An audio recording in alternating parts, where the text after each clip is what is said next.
Hi, I'm Jack from Make Me a DJ, and in this video I'll be showing you Ableton Live 11's new comping feature. As you can see, I've just got this drum loop together just here.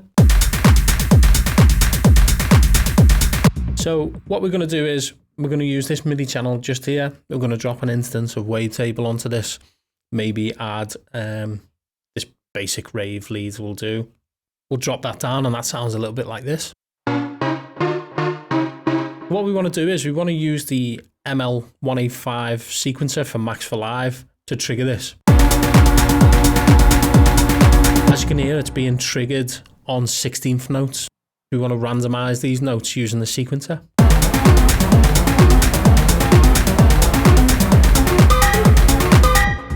So as you can hear, we just randomized a few different patterns there. And what would be nice is if we could record the patterns in. So to be able to do that, we set up a new MIDI channel. And then we're going to set this to record.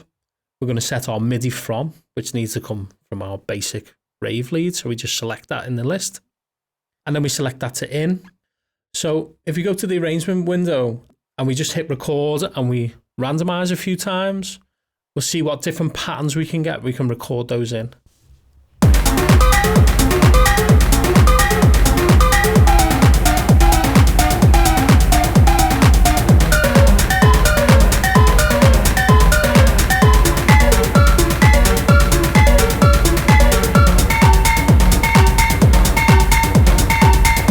Last one was actually really nice, but yeah, as you can see, we're just randomizing these patterns and we're just finding out which one's the best one we could possibly use. So what we're going to do is right click and go to show take lanes, and then just in here it's captured every single one of those takes. So yeah, we're just going to take this last one, which I thought was quite cool, that we liked, and we're going to drag that into our basic rave lead synth. We just need to turn off the sequencer so it stops randomizing a pattern.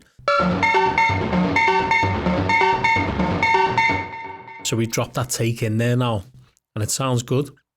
But what we can do is we can take little bits and pieces from some of the other takes. So I'm just going to highlight this one red just so we can see it. And we're just going to drop that in there. Maybe we can take a little bit from another take, highlight this one green and drop that in as well. See what that sounds like.